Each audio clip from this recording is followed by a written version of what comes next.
Le bel esprit. Oh oui.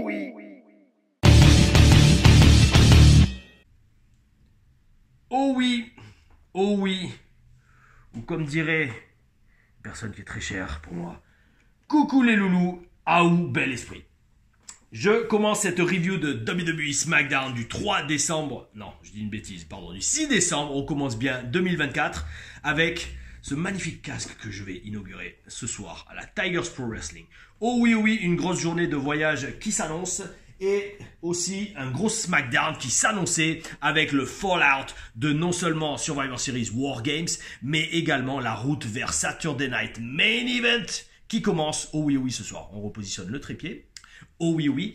Et donc samedi prochain, si je dis pas de bêtises, c'est ça, Saturday Night's Main Event, qui apparemment va devenir une sorte de PLE récurrent, étant donné qu'ils en ont déjà annoncé un autre pour janvier 2025. Oh oui, donc alors moi c'est bien parce que je m'engage à les faire, ça va faire encore plus de boulot, avec en plus Raw qui passe à 3h, SmackDown aussi qui va passer à 3h, mais qu'est-ce que je vais faire de ma vie?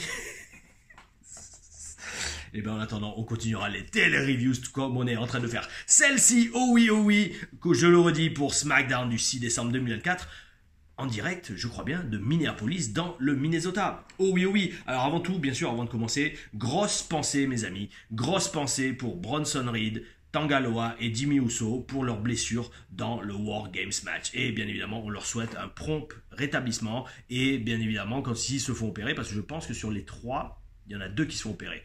Reed et Tanga Loa, un bon rétablissement et une bonne rééducation. Oh oui, sachant que, pour les petits observateurs, parce que je suis même retourné voir la vidéo de War Games sur Watch Wrestling. Je suis quasiment sûr, les amis, mais bon, c'est tellement flagrant que Tanga Loa, par contre, les petits cachotiers, il était déjà blessé avant le match. Pourquoi? Parce que si vous regardez bien avant le match, il a un gros bandage sur l'avant-bras et sur le coude, et qui monte un peu jusqu'à la moitié du biceps. Et comme il nous a annoncé qu'il s'est déchiré le biceps pendant le match, je pense très sincèrement qu'il était déjà blessé et qu'il a attendu de faire passer War Games pour se faire opérer. Ce qui est pratique commune à la WWE, où si une personne est dans un... il faut que je recadre la caméra. Ah d'accord, il y a des bébés maintenant sur le couloir. Oui, je suis à l'hôtel, mes amis. Je suis à l'hôtel. Je ne vous dirai pas pourquoi. Mais c'est bon, c'est replacé. Donc ouais. Souvent ils font ça, quand il y a un mec qui est blessé et qu'il y a un gros match qui arrive pour lui derrière, ils lui font aller au moins accroche-toi jusqu'au match. Et d'ailleurs c'est logique étant donné que Tanga Loa dans War Games n'a pas fait grand chose au final quand on regarde le match. Il s'était pris un gros vent d'ailleurs, il s'est pris un gros vent quand il était pour rentrer et Solo lui a fait non, n'y va pas, on envoie Jacob Fatu. D'autant plus que c'est énorme parce que en faisant ça, ça a tout du sens. Genre, attends mec, t'es blessé au biceps, n'y va pas, laisse faire celui qui sert à quelque chose dans l'équipe.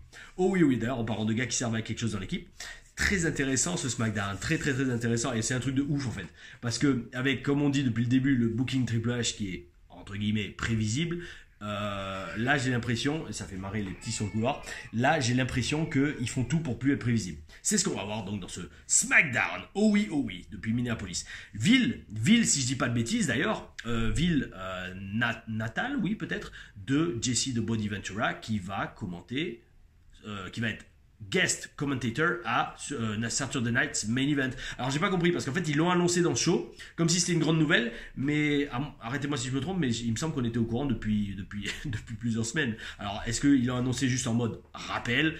Souvenez-vous, la semaine prochaine, Jesse de Body Ventura va revenir en commentaire, et rien que pour ça, c'est pour ça en fait que je regarde vraiment, que je suis très motivé pour voir le show, parce que justement, alors ça en fait dans ce show, alors je l'ai noté dans un match, mais autant le dire tout de suite, parce qu'en fait ils font tout le show. Autant j'adore Corey Graves et Michael Cole ensemble, ils font un bon duo, un beau tandem, je vous mélange les deux mots, mais ce qui manque en fait dans ce duo et dans ce tandem, c'est de l'animosité. Ils se vannent pas entre eux, les deux. Les deux commentent objectivement et ils font mousser le produit, ce qui est très bien. Mais ce qui est marrant quand même, c'est quand on a un color commentator, c'est-à-dire un mec qui met de la couleur et qu'il y a quand même des vannes qui fusent, qu'il y a des vannes, que ça se tacle un peu, comme on fait avec French Wrestling Beast, Guillaume Lepers, sur les shows TPW, sur TPW Premium. D'ailleurs, pas que les shows TPW, les shows de plein d'autres fédérations, oh oui.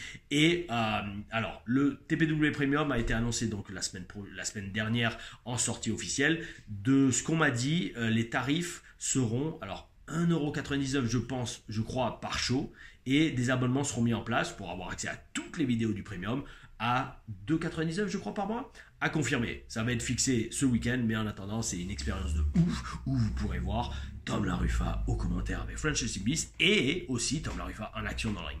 Le mec, il fait tout. Le mec, il fait des vidéos YouTube, il fait des matchs de catch, il commente le catch, il fait arbitre aussi, j'ai fait les derniers, oh oui, et il participe des fois à booker. D'ailleurs, en participant à booker, mes amis, la semaine prochaine, Show Rix, épisode 26, si je dis pas de bêtises, 25 ou 26, 26. D'ailleurs, le 25 a été diffusé hier, j'ai pas pu le regarder à 21h. Je vais le regarder, bah tiens, aujourd'hui dans le train pour aller à Marseille. Oh oui, parce que hier j'étais occupé. Oh oui, oh oui. Bref, mes amis, allez, on commence le show avec une promo dans le ring de Cody Rhodes. Alors, comme j'ai dit, la route vers Saturday Night's Main Event commence ce soir. Et Cody Rhodes balance la sauce dans le ring. Oh oui, oh oui. Et alors, un truc, alors là, il m'a fait rêver. Ça, je vous annonce, alors là, je plaide totalement coupable si j'arrive à le faire, mais je vais m'entraîner. Je vais lui voler son petit truc du micro. Le mec, il commence la promo, c'est trop bon, il a le micro dans la main et il fait pivoter ça comme un peu le revolver d'un cow-boy. Oh oui, oui, ultra bel esprit. Et ça, je vais me démerder, je vais m'entraîner pour réussir à le faire. Ça, c'est ultra stylé. Alors, peut-être pas si un jour je retourne à la WWE, parce que s'il continue à le faire dans toutes les promos, ben, ça sera son truc. Mais s'il arrête de le faire, oh oui, oui, ça va être un truc made in Tom LaRuffa. Oh oui, oui. Il commence sa promo, il fait mousser Saturday Night's Main Event et sa feud avec Kevin Owens et il se fait couper direct par le groupe American Made. Et alors là, Chad Gable, toujours excellent au micro. Le mec, il me fait rêver, il se fait huer même chez lui. Même s'il insulte la foule, même s'il dit que les gens du Minnesota sont un peu simples d'esprit. Ok, d'accord, classique pour un heel.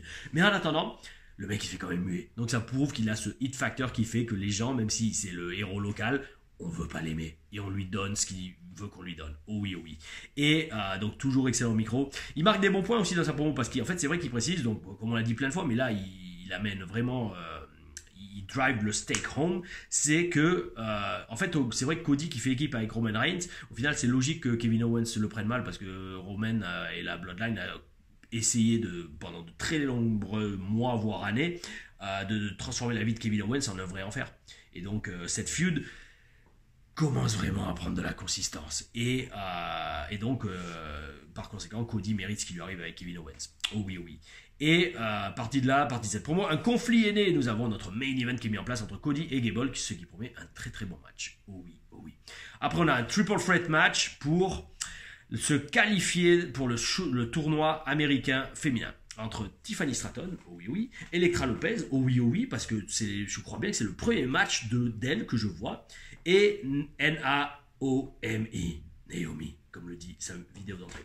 Alors là, on voit Jesse Ventura au bord du ring, il a pris un coup de vieux, mais c'est logique aussi, vu l'âge qu'il a. Et donc, dans ce match, pour moi, le plus important, c'est étudier Elektra Lopez. Parce que comme j'ai jamais vu en action, j'ai juste vu ringside avec Legado del Fantasma, autant voir ce qu'elle vaut. Est-ce qu'on a une autre Jade Cargill ou plutôt une Bifab, c'est-à-dire une meuf qui fait pas grand chose à part être ringside, mais après quand on la laisse faire un peu dans le ring, ça va se débrouiller bien. Et ben, le verdict, mes amis, c'est que ça va. Elle a pas l'air trop mauvaise, et même j'ai envie de dire dans ce qu'elle a fait, elle était vraiment pas mal lors de ce match. D'ailleurs, gros look quand même. Alors je sais pas si vous êtes d'accord avec moi, je sais pas si vous allez voir la même chose que moi, mais je trouve qu'elle a un air de Mariah Carey. Je trouve qu'elle a vraiment un air de Mariah Carey. Non pas que je suis un grand fan de Mariah Carey, mais en fait, quand je la vois, j'ai l'impression de voir Mariah Carey avec plus de forme et plus athlétique. Et en attendant, franchement, elle a bien géré. Tiffany, ultra over, mais je me suis dit, c'est bizarre qu'elle soit autant over. C'est bizarre qu'elle soit autant over. Et après, avec un petit détour par son Wikimedia, j'ai vu qu'en effet, elle est du Minnesota. Alors, pas de Minneapolis, mais d'une autre ville dans le Minnesota. Donc, c'est logique, c'est là aussi la héros locale. Mes amis, je pense que vous avez tous vu le petit loupé de Naomi à un moment dans le coin. Et ce sont les risques quand on est un spot wrestler. C'est-à-dire un catcheur qui ne fait pas vraiment de la lutte, il fait que des spots. Que des spots, athlétiques. On n'est jamais à l'abri d'un petit loupé. Et dommage pour elle, mais encore une fois, essayez de briller sans faire que des spots. Ça serait bien. Oh oui, oui. Victoire de Tiffany Stratton, après quand même un très bon match entre les trois catcheuses, et c'était franchement une très belle opportunité pour Elektra Lopez de briller et de montrer ce qu'elle vaut. Parce que c'est ça aussi qui est bon, c'est que, bon alors là, SmackDown fait que 2 heures, mais quand ça va passer à 3 heures, ça sera quand même beaucoup plus. C'est bien de voir des catcheurs ou des catcheuses qui n'ont pas régulièrement leur chance dans le ring, les voir avoir une opportunité, voilà, de montrer ce qu'ils valent, oui. Et Elektra Lopez a saisi cette opportunité et m'a très agréablement surpris, donc oui. J'aimerais vraiment en voir plus d'elle, en tout cas, dans le ring. Pas juste ringside avec Legado del Fantasma, qui, d'ailleurs, sont pas... Ça fait longtemps qu'on les a pas vus, mais je pense qu'on les reverra en janvier. Et donc, on a les demi-finales pour le tournoi, qui seront Bayley contre Chelsea et Tiffany contre Michin. je vois... Alors, le cœur dirait, j'aimerais voir Chelsea contre Tiffany. Ou Chelsea contre Michin. En fait, j'aimerais voir Chelsea dans la finale. Ça, c'est clair et net, parce qu'elle le mérite. Elle bosse très dur et elle mérite. Voire elle mérite même de gagner. Mais le truc, gardez en tête, mes amis, le booking. Alors, à moins si on part dans la vibe imprévisible, comme ça commence à être de plus en plus le cas avec le booking Triple H. Le truc, c'est... il faut une babyface contre une heel. Vous pouvez pas avoir 2 heels dans le main event. Enfin, dans la finale du tournoi. Donc, vous pouvez pas avoir Chelsea contre Tiffany. Ce qui serait... Alors, pas le choix logique, mais oui, le choix logique d'un point de vue mérite. Parce que Bayley... gang des serpillères, hein, maintenant on est tous d'accord là-dessus, et Michin, rien de très consistant. Par contre, Chelsea, excellent heel au micro et même dans le ring, très bon look. Tiffany, plus besoin d'expliquer toutes les qualités qu'elle a. Donc, ça serait bien de les avoir en finale, mais seulement ça ferait 2 heels, ça serait méchant contre méchant, et donc ça n'a aucun intérêt d'un point de vue aussi bien storyline que implication de la foule. Donc on aura forcément une face contre une heel, je ne vois pas 2 faces l'une contre l'autre, je ne vois pas Bayley contre Michin, non, ça c'est mort. Donc, très sincèrement, éventuellement Chelsea contre Michin dans un remake de leur match Dumpster Match, why not? Ou alors, Bayley contre Tiffany, ça serait relou, parce qu'on l'a déjà vu ce match. Ouais. Je vois bien au final, il y en a beaucoup qui ont annoncé ça. Je les vois bien faire gagner Bayley dans la finale du championnat par équipe, du championnat américain féminin. Ouais, ça serait plat quand même. Parce que, ok, ça symboliserait et représenterait officiellement sa sortie officielle et grandiose du gang des serpillères. Mais est-ce que ça serait pas mieux de filer ce titre à quelqu'un qui en a vraiment besoin? Parce que bon, faut pas se voir en face, c'est une très bonne catcheuse, très grosse connexion avec la foule, Bayley. Mais à plus de 35 ans, je pense que le futur est plutôt dans des plus jeunes comme notamment Tiffany. Bon, Michin, je pense pas que Michin a plus de 30 ans. Chelsea, elle doit être autour de 30 ans. Ouais. Le cœur dirait, faites gagner Tiffany. Même le sens du business. Mais je pense que la logique actuelle WWE fera gagner Bayley. Oh oui, et je vous fais déjà une prédiction pour un truc qui n'a même pas encore eu lieu et qu'ils n'ont même pas annoncé quand sera la finale, si je dis pas de bêtises. Enfin bref, on suit avec un autre match féminin, un singles match entre Blanche Belair et Piper Niven. Alors, un match simple qui permet cette fois à Piper de briller et de montrer l'étendue de son talent et de son expérience, parce que vous n'oubliez pas quand même, c'est quand même une vétéran des rings, hein, je pense qu'elle a facilement 15 ans d'expérience. Et donc, durant ce match, c'est dans ce match que je me suis rendu compte qu'il manque quelque chose entre Graves et Cole. Il manque de la vanne, il manque pas de l'animosité, mais un peu de conflit, parce qu'en fait c'est plat, les deux ils sont d'accord sur tout, quasiment, ils sont d'accord pour mettre over tout ce qu'ils voient à l'écran.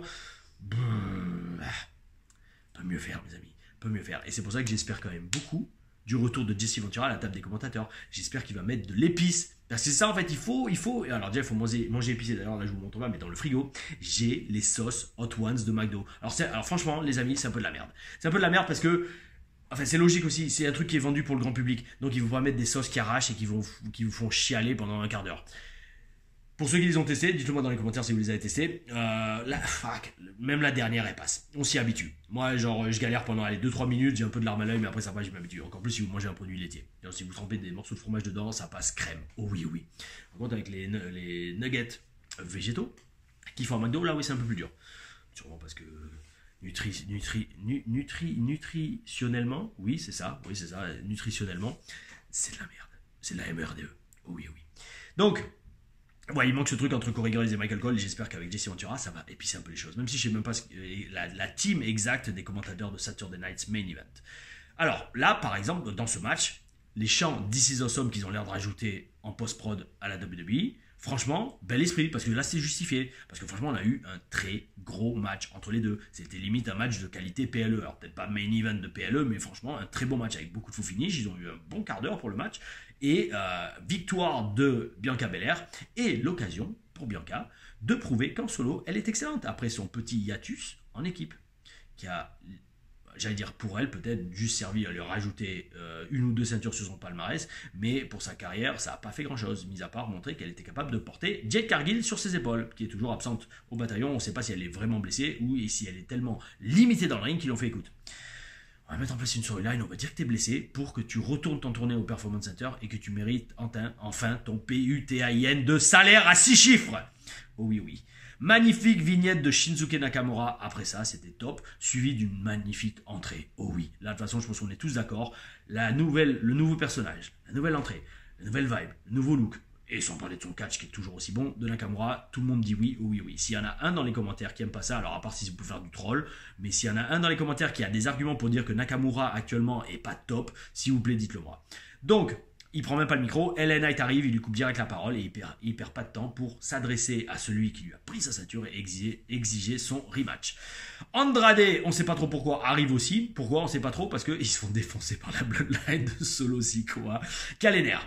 Oh oui, oh oui. Alors là, bel esprit quand même, le petit échange de regard entre Nakamura et la Bloodline de Solo Sikoa. C'est un peu comme dans les films, vous savez, ils se sont regardés, il y a un temps mort, ils se regardent et là, doucement, Nakamura, alors il fait sortir le mist du coin de la bouche, énorme, et il sort doucement du ring. C'est un peu comme vous savez, alors la seule image que j'ai trouvée en écrivant les notes et en matant le show en x2, d'où la question que j'ai sélectionnée à la fin dans les commentaires. Belle question, hein, parce que ça fait longtemps que je voulais y répondre à celle-là.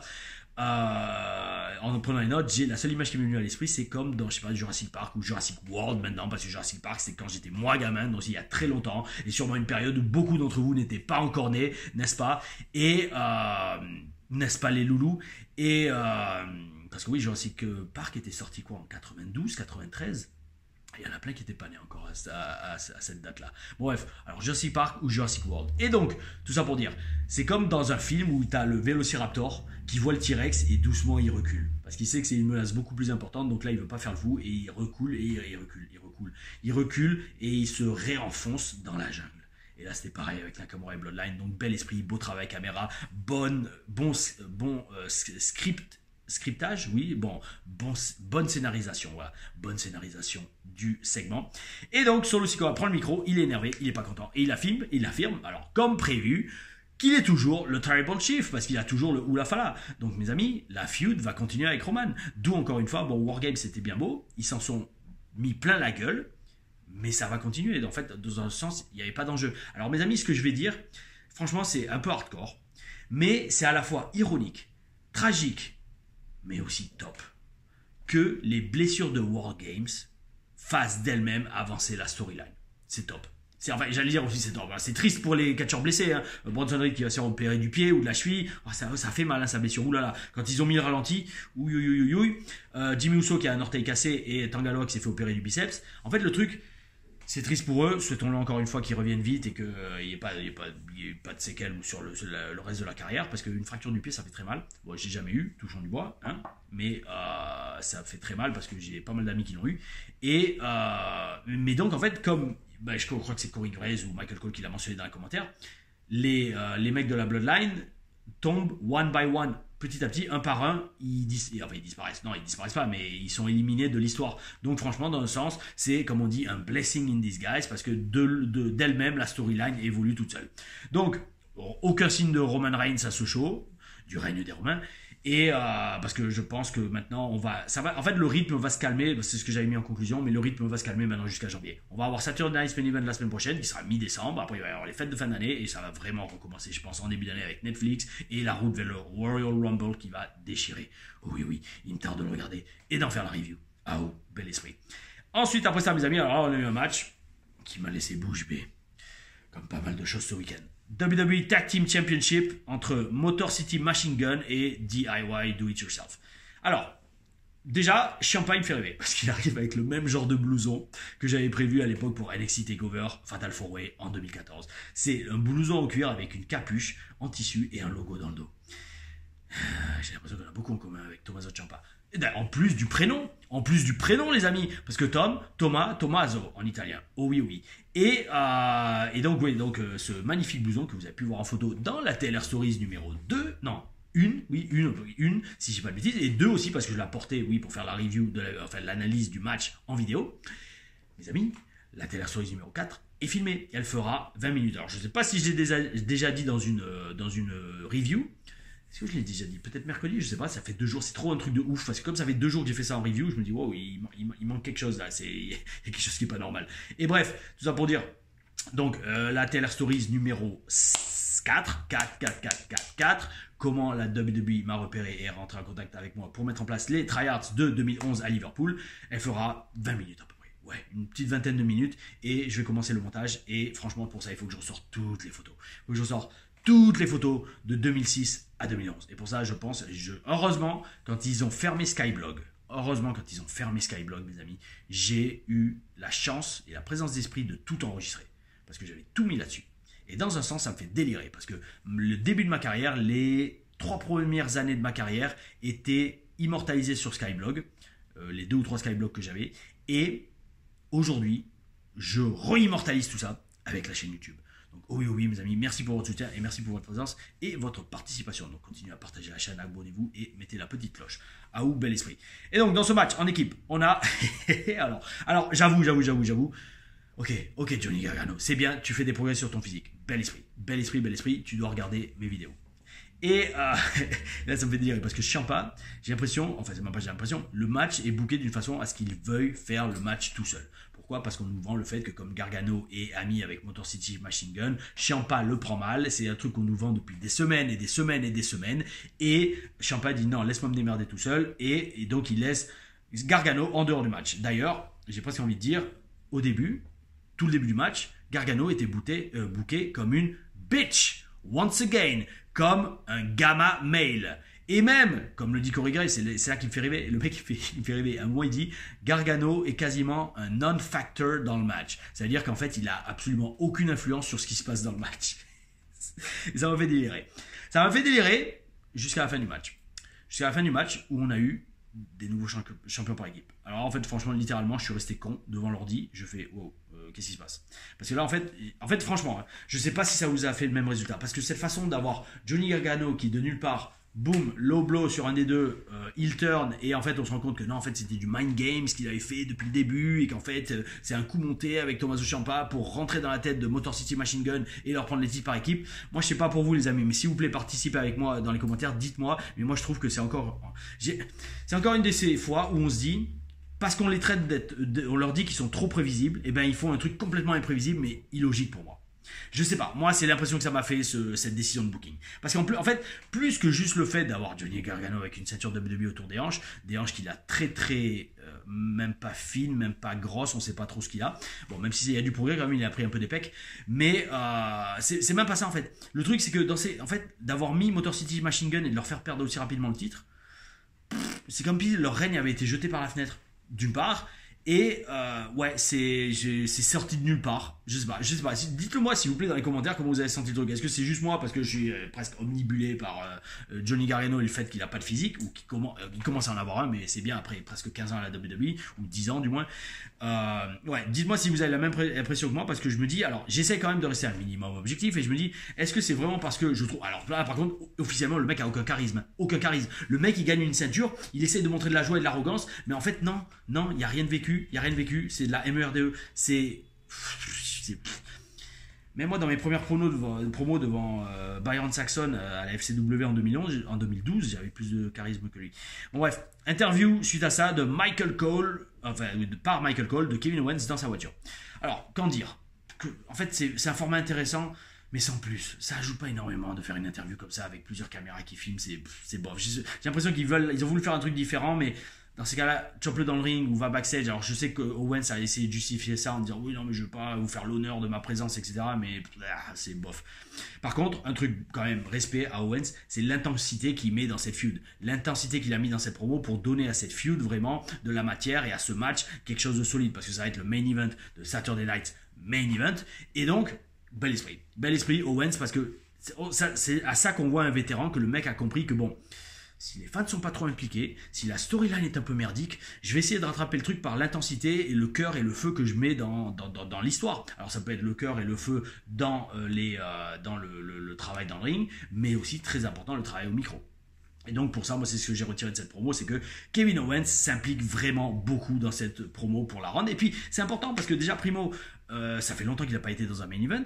Et puis qui sait, bon, ça m'étonnerait, ils vont pas faire perdre Cody Rhodes à 3 mois de WrestleMania, surtout avec The Rock qui arrive derrière, ou qui aurait CM Punk, à voir. Mais non, je ne vois pas malheureusement pour lui Kevin Owens gagner à Saturday Night's Main Event. Mais en tout cas, il s'investit beaucoup dans cette storyline et ça fait plaisir à voir. Et il y a beaucoup à apprendre de vétérans comme ça qui travaillent comme ça. Et mes amis, on arrive au Main Event, qui est un match qui s'annonçait grandiose et d'ailleurs qu'il a été. Cody Rhodes contre Chad Gable. Alors, avant tout, je parle en connaissance de cause. Yo, qui voit venir comme moi le rasage de crâne éventuel de Chad Gable. Parce que frérot, encore une fois, je sais de quoi je parle, la calvitie arrive. Et tu le sais qu'elle est là. Oh oui, oh oui. Et donc, je vous vois rire derrière votre ordi.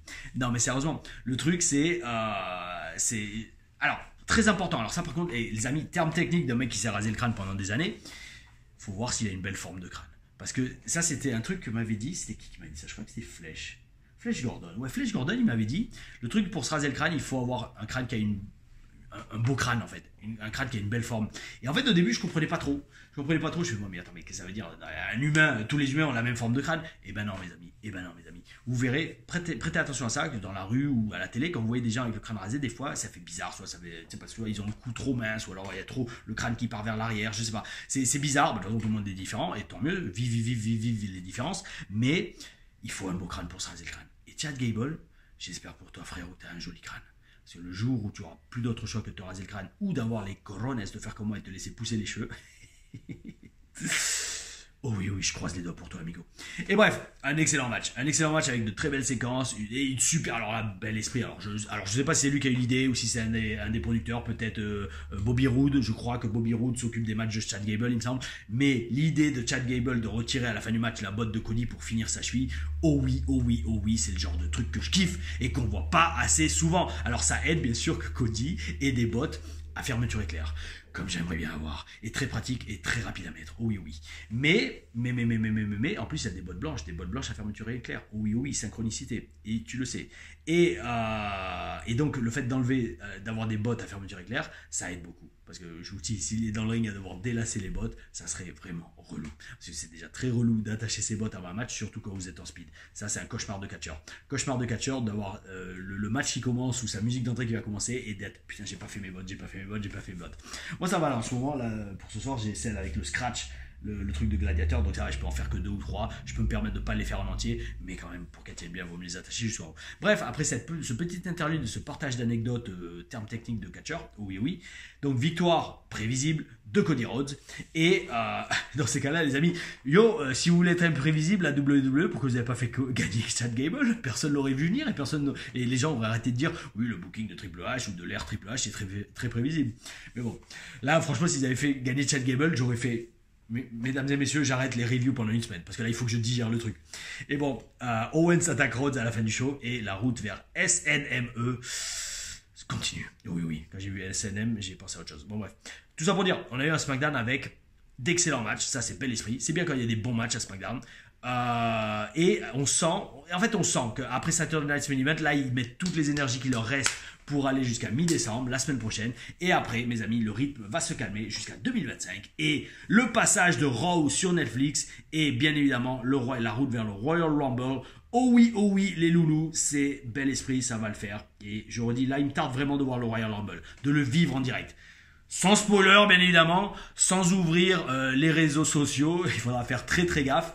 Oh oui, et ça va être top. Je sais pas c'est quoi la date du Rumble. Est-ce que c'est fin juillet? Non, fin janvier? Oui, il me semble que c'est fin janvier. Oui, parce que début janvier, il y a Raw sur Netflix, donc il me semble que c'est aux alentours du 31 janvier. On verra, mes amis, on verra. Et ce que vous allez voir, c'est quelque chose que je voulais faire depuis pas mal de temps. Oh oui, c'était répondre à cette question. Cette question de Med Look, qui me dit, dans une review d'NXT du 12 novembre, oui c'est ça, 12-11. Alors, il me dit, et c'est une question, je l'avais pris en stock, dans mon stock de questions, et je me suis dit, celle-là, il me tarde d'y répondre, parce que, franchement, il met quand même le doigt sur quelque chose de pertinent. Alors, sa question, c'est, il y a un truc que je comprends pas. On voit que tu es ultra passionné, mais tu regardes les shows en accéléré. Du coup, tu regardes pas vraiment le produit tel qu'il est. Est-ce que c'est pas un peu un sacrilège? Et puis, même pour toi, tu peux pas profiter des petits détails dans les matchs, des chants du public, ou même des musiques d'entrée. C'est comme si un cinéphile regardait des films en x2. Je trouve ça dommage. Alors franchement, ta question m'a fait beaucoup réfléchir. Parce que même moi, je me suis posé la question, je me dis, est-ce qu'il marque pas un point? Et c'est pas une question de marquer des points ou on compte le score, non, c'est pas ça. Mais je me dis, parce que c'est vrai que à regarder les shows rapidement, c'est vrai que des fois je passe à côté de petits détails parce qu'en même temps je prends des notes et je suis obligé de regarder des fois le clavier et de suivre ce qui se passe à l'écran parce que j'ai d'un côté la vidéo et de l'autre côté les notes et je prends les notes comme ça. Donc le truc c'est vrai que c'est c'est pas c'est dans un sens pas perfectionniste on va dire de pas regarder les shows en vitesse normale. Maintenant je vois ça d'un autre côté aussi, je me dis en regardant les shows en accéléré, non seulement ça m'oblige justement d'être ultra quand même concentré sur ce que je regarde et d'essayer, comment dire, de digérer le produit d'une vue générale. Je sais pas si j'arrive à me faire comprendre, parce qu'en fait le truc c'est regarder ça en vitesse normale. En fait, ça n'a plus le même impact pour moi, déjà parce que ça prend beaucoup de temps. En fait, avant tout, c'est une question de temps. Je suis honnête avec vous, c'est juste que. En fait, pour faire ça, un SmackDown sans les pubs, ça fait 1h30. Donc en x2, ça fait 45 minutes. Donc c'est parfait, nickel. En 1 heure, je regarde le show et en 1 heure à peu près, je prépare la review et je la filme. Donc parfait, 2 heures. Si je dois me taper 3 heures de Raw sur Netflix à regarder, donc avec ou sans les pubs, ça va être peut-être aller. Je sais même pas, il y aura des pubs sur Netflix, on sait pas en fait. Est-ce que ça va être 3 heures non-stop ou ils vont pas entrecouper de pubs? Ça, c'est une question intéressante. Parce que BORDELDEMERDE, Netflix, avec 280 millions d'abonnés sur la planète, ont quand même beaucoup de thunes qui rentrent. Et donc, au final, le truc, c'est que je me dis, est-ce qu'ils vont mettre des coupures pub au milieu du show ou avant ou après la vidéo? Bref, je sais pas, ça serait un truc intéressant à voir parce que d'autant plus que c'est compris, je pense, dans le contrat. Le contrat qu'ils ont signé avec eux. Bref, tout ça pour vous dire. Ouais, 3 heures de Raw et 3 heures de SmackDown, ça va être impossible pour moi de les regarder en vitesse normale. Et donc au final, est-ce que c'est un sacrilège pour enfin répondre à ta question, Medlook? Non, moi je pense pas parce que je me dis, en attendant, je regarde quand même 4 à 5 shows de catch par semaine, surtout en ce moment, et j'aime toujours autant faire ça. Et donc, alors là aussi, que ce soit des matchs ou des promos, les regarder en rapide, direct on voit, j'allais dire ceux qui ont du talent, pour réussir à faire connecter avec eux, même en x2. Parce que des fois, certains, on sent qu'en x2, il y a des difficultés, et d'autres, que ce soit en x2 ou en x1, la promo a tout autant de saveur. Alors, je ne vous conseille pas de le faire, parce que vous, en tant que fan, vous voulez apprécier le produit comme il est, mais alors personnellement, en tant que professionnel, dans un sens professionnel des reviews également, eh bien, le matin en x2, ça me permet de travailler l'angle d'étude des shows d'une façon différente, et je ne vais pas vous mentir, franchement, et c'est ça qui est dangereux en fait. C'est ça, j'allais dire même le dilemme.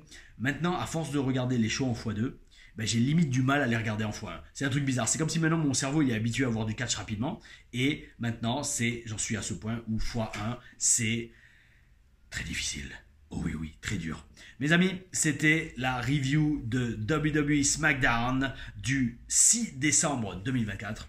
On se voit demain pour la review de NXT Deadline. Alors, je ne sais pas quand elle sortira, je pense en milieu de journée, parce qu'on fera faire le show TPW. Après, je vais rester à Marseille un petit moment, la matinée, pour essayer de filmer quelques trucs. Oh oui, oui. Et après, filmer, enchaîner. Alors, déjà, il faut le regarder, Deadline. En x2, le show faisant 2h30, ça va me prendre 1h30 à peu près, et filmer la review dans la foulée. Et mes amis, on croise les doigts, parce que ça va être une semaine très chargée la semaine prochaine, mais j'essaie donc pour la semaine prochaine de préparer déjà la TLRAM de lundi qui, comme prévu, va être. Ce match a failli finir en baston dans les vestiaires. Oh oui, oh oui, ça en est plus à plus de 60%, je crois, dans le sondage. Ça, c'est pour lundi soir. Il y aura la review de Raw mardi.